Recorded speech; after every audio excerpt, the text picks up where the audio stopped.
ఒక పేదవాడు ఒక ధనవంతుడు కలిసి ఒక దారిలో వెళ్తున్నారు. వెళ్తూ వెళ్తూ ధనవంతుడు పడిపోతారు.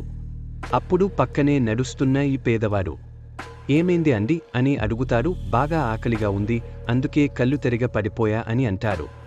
అప్పుడు ఆ పేదవాడు తన కోసం తెచ్చుకున్న ఆహారం ఆ ధనవంతుడికి ఇస్తాడు. కొంతసేపటికి పేదవాడు ఇంటికి వెళ్తూ ఉంటారు. అది చూసిన ఆ ధనవంతుడు, ఎక్కడికి వెళ్తున్నాం అని అడుగుతారు. నాకు బాగా ఆకలిగా ఉంది, అందుకే ఇంటికి వెళ్తున్నాను అని అంటారు. అప్పుడు ఆ ధనవంతుడు, అదిగో పక్కన తినే పండ్లు తోట ఉంది కదా, కోసుకొని తిను అని అంటారు.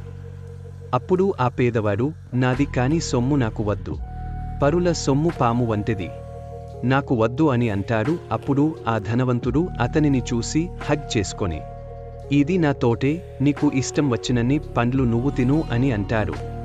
నువ్వు డబ్బులో పేదవాడివి, గుణంలో కాదు అని అంటారు.